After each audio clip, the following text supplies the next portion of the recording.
Hey, it's Daily Ticker Time on a Thursday, brought to you by Pelican Brewing. Break into Pelican's new Breaker Box Mix Pack featuring their original Beak Breaker Double IPA and new additions of Beak Breaker Tropical and Beak Breaker Hazy. It's a lot of Beak Breakers. That's a tongue twister, but I love the Beak Breaker beer. We should ask Oram when we get him on the horn, would he rather go to Budapest or the Headlands?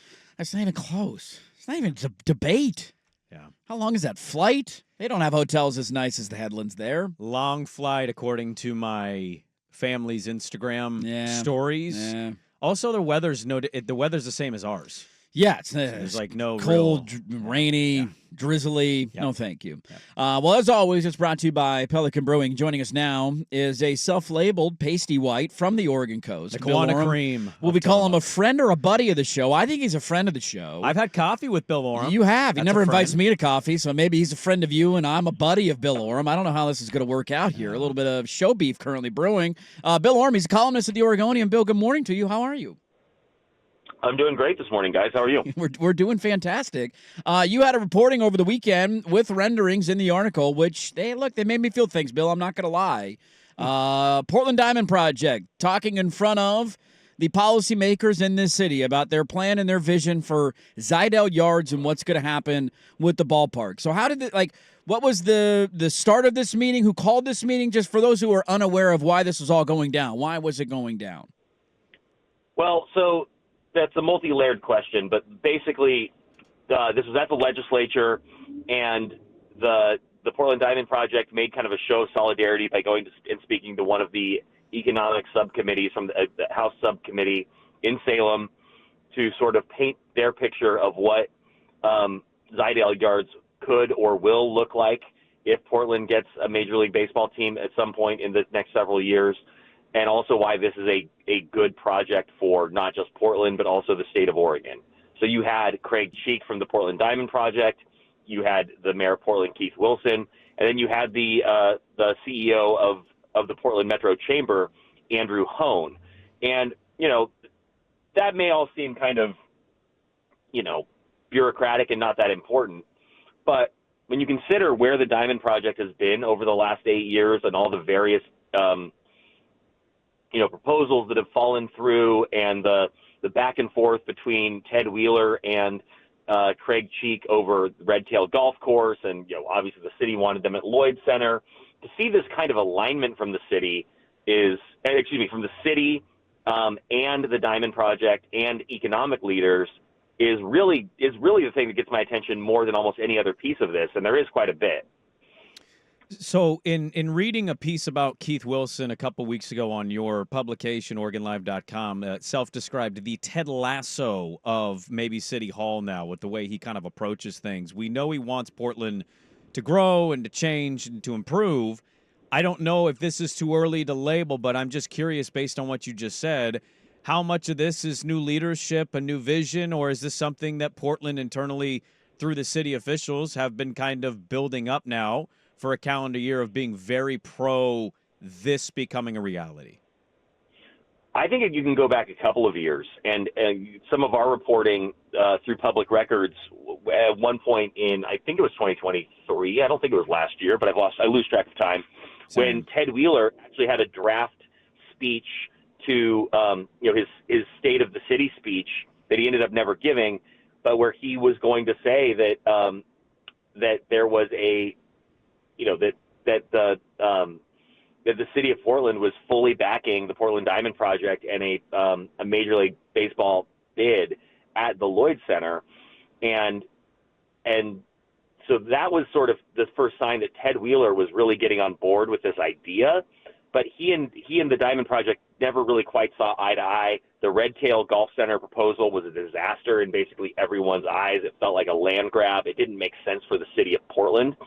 It didn't make sense. It didn't make sense for sort of the stated mission of kind of trying to revitalize downtown, sustainability, mass transit, all of those things. And so, but by the end of last year, remember, the Diamond Project signed this agreement with Zidell Yards, I think in September. Mm-hmm. And so that's still Ted Wheeler's term. And at the end of 2024, Ted Wheeler instructed City Council to take on sort of a vote of confidence on the Portland Diamond Project. And the old City Council, I recognize that the system of government has changed, but in a 5-0 vote, basically aligned the city with the Diamond Project and said, yes, this is a priority.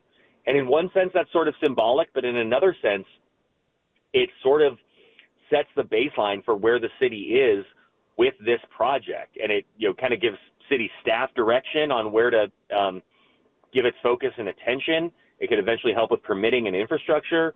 So I think Ted Wheeler, obviously a much maligned figure in Portland government, does deserve some credit for sort of greasing the wheels here on his way out the door, and sort of setting the stage for Keith Wilson to pick it up and potentially run with it. Interesting. We're talking with Bill Oram, columnist of the Oregonian, on Twitter, at Bill Oram. You can go give him a follow there. His latest reporting over the weekend about the Portland Diamond Project and their latest efforts to bring a Major League Baseball team to Portland. It's interesting, Bill, that you talk about the synergy between the political side and the baseball business side, which I think has been one of the biggest concerns that a lot of people have had long-term, of just, well, you can't work in Portland. They're never going to help you build a stadium. It's never going to, it's a non-starter in this city. And now it seems like that is totally flipped on its head from where it was maybe 5 or 6 years ago. When these kind of stories come out, even our good friend Tyson Alger will see this and say, oh, I can't wait for the next renderings in 2032. And a lot of people just think this is a ruse and we're kicking the can down the road and nothing will ever actually happen. Where does Bill Oram fall on this debate of, is this just hopium for sports fans who are desperate, a legitimate chance? Now that the city's on the side, are we more of a believer? Where does Bill Oram come down on this story? Well, as a reporter, I can tell you that people who a year ago were telling me that they did not believe in this project are now telling me that they believe in this project, and they think that it's a real possibility. And where I sort of land on it from like a Portland standpoint is, the biggest criticism of the Portland Diamond Project in the years I've been here, since I moved back in 2022 and have been reporting on, possible locations and, the Lloyd Center, Redtail, has been basically this fatigue with the Diamond Project and people thinking that they're not credible and they're not real. And everybody sort of says, well, it would be great if it could happen, but, well, now there are people in real positions of power and influence who are telling you it could happen. So why is that not worth at least having some cautious optimism over? And I think that it's the synergy between all levels of government. It's the fact that there is a site that makes a ton of sense. It's not perfect. I mean, I know there's people in the South Waterfront community who have concerns about what this will do to their neighborhood. There's concerns about traffic. It's not clear how OHSU feels about it yet. I mean, there's some real questions about that site. Mm-hmm. But in terms of getting people downtown, revitalizing a largely dormant part of, to activate Portland's waterfront in a way that it really hasn't before, is huge. And then you saw the pictures. The pictures are really compelling. And I realize they're renderings, they're artistic renderings. It's not, it's not the same as having an actual stadium built. But when you can sort of see that, and I know there have been other renderings of other sites as well, but it does sort of bring it to life. And Portland has been seen as being behind other markets, notably Salt Lake City. And Salt Lake has been ahead because they had a site, they had renderings, and they have money. And so now the only thing that Portland doesn't have that Salt Lake had, and it also has the support of government. Mm-hmm. The only thing that Portland doesn't have is the money piece in terms of who's backing it financially. They insist that they have billionaire backing. We've been hearing this for years.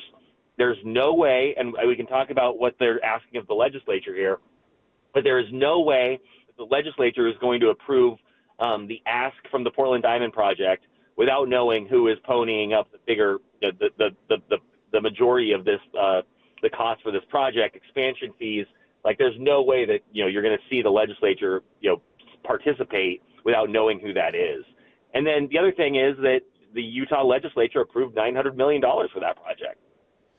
So in their last session. Yeah. Well, you did reporting on that, on the Senate Bill 5 thing from 2003 and how it was 150 and how they want that to kind of be updated to what it should project to now. And you did the math, and I love the part in the story of you doing the math, throwing it out, and then Craig Cheek coming out and saying, that's actually perfect. You did that math perfectly. So good job, Bill Oram, on some math there. Well done. Well Stand done. up, Well Tillamook, done. Bill Oram. Tillamook School District. I am kind of curious about a couple things there. One, do you expect that if the legislature needs to find out who's funding this outside of the Senate Bill 5, that to leak?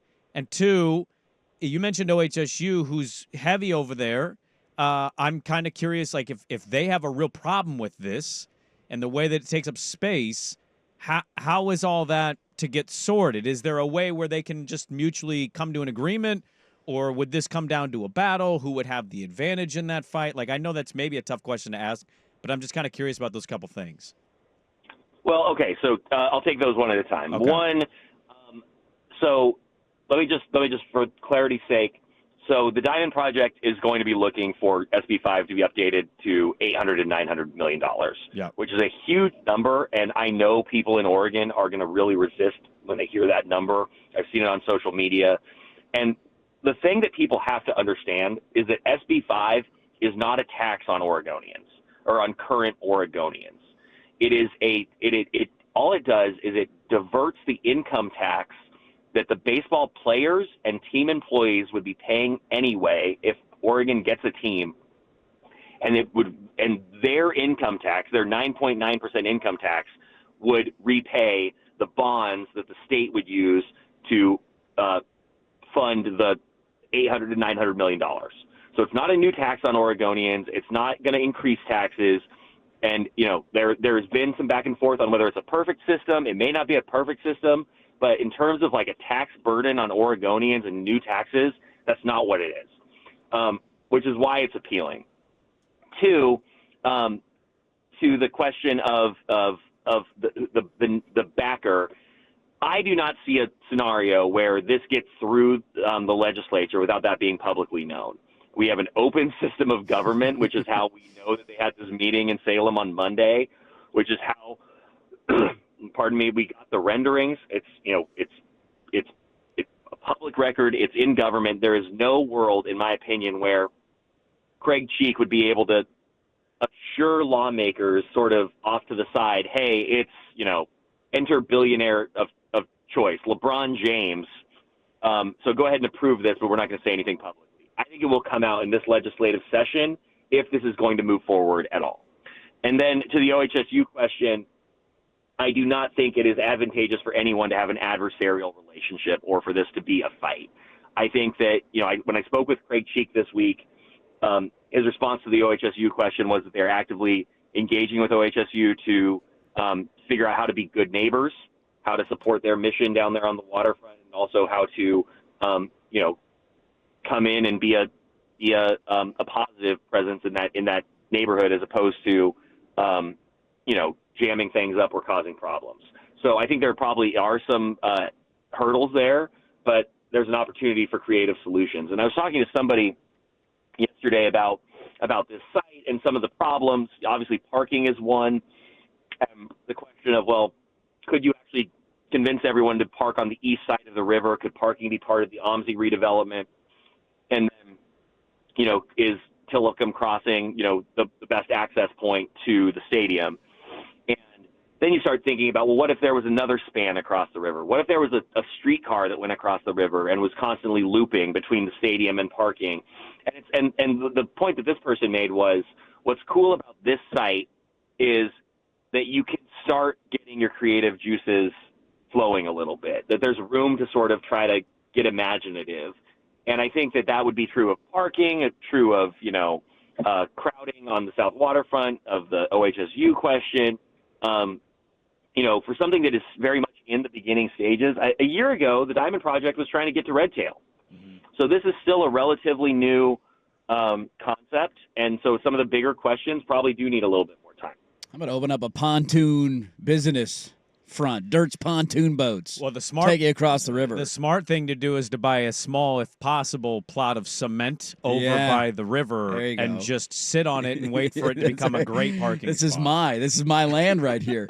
Last one for you, Bill, because this is awesome reporting and great insight on your part, and this is why people should go read Bill's work in the Oregonian and at OregonLive.com. And maybe there's no answer to this. I'm just curious, is there a next step that we're what is there a next hurdle? What's next in line for this whole thing? Well, I think that at some point they're going to have to actually make the actual ask of the legislature. They're going to have to get a bill introduced to amend SB 5 from 2003, whether that's in the House or the Senate in the Oregon legislature remains to be seen. The question, obviously, of financial backing. Those are going to be the big ones. But the thing I want to see, and I'm waiting on a call back from Rob Manfred's office. I might be waiting for a long time on that. But I want to know if Major League Baseball is paying attention. And is Major League Baseball, going to make a site visit? Is there an opportunity for Rob Manfred to come out in 2025 and say, show me Zidell yards, show me how this would work, and that would give me a little bit of a sign that Major League Baseball is watching, paying attention, and intrigued, because all of this work that is being done on the Oregon side of it, on the legislative and city side and economic side, is all great, but it's ultimately, only going to matter if, well, I take that back. I don't think it only matters, but it's going to matter most if Major League Baseball is paying attention. And the only reason I have that caveat is I think it's good for Oregon to show a willingness to really go for it, for something. And so even if baseball goes to Nashville or Salt Lake, the idea of, Oregon being aligned on the city, state, and local level, private sector, public-private partnership to make something happen feels like a real win for the state, because we haven't had that sort of alignment for sports or a lot of other things. And so I do think this is an interesting test of our mettle as a state and our will to go try to make something happen. Interesting. Good stuff. You got a hot guess on the billionaire backer? Oh, yeah. Is there a hot guess out there, just out of curiosity? I really don't. I mean, I've heard a couple of names and chased down a couple of loose ends into the abyss, but for now, I don't have anything to share, unfortunately. I do like the LeBron James one. I will tell you this. I was talking to Craig Cheek on Tuesday, and I was playing the same game with him that I'm playing with you. You guys are playing with me, and he said, well, we'll reveal the name when it makes sense. It's still in our strategy to reveal the name. And he said, but when it comes out, you'll understand why we've had to be kind of guarded with it. And I said, Barack Obama. And he did tell me it is not Barack Obama, but that Barack would probably be more interested in a basketball project. But if you want to start eliminating names, you can go ahead and cross off the Obamas. Okay. And see who's left. All right. That's a good place to start on the list. Having an owner that goes by Barry is just pretty cool. Yeah, it's owner Barry. Here comes Barry. Barry's coming down the hallway. Barry-O. Bill Oram, wonderful reporting on this. Go give him a follow on Twitter, on Blue Sky. Bill Oram, he is the columnist for the Oregonian. Good work, you can Bill. read his Great stuff, job. OregonLive.com. Hey, you made my pants move when I read this piece, Bill. I'm not going to lie, man. I'm totally roped back in. I'm drinking the hopium. I'm very excited about this. Friend of the program, who I have shared a beer with in Atlanta, Georgia, and we love him. Bill, thanks as always. Let's do this again soon. That was too long ago, man. That was. Change that. Yeah, right before 49-3 or 40, whatever the final of that game was. It was a bit of a waste of money going there. Thanks, Bill. Take it easy, guys. There you go. Bill Oram, the columnist for the Oregonian. How's your hopium level? Huh? Is it rising? Is your hopium level rising? The rising tides. Here we come.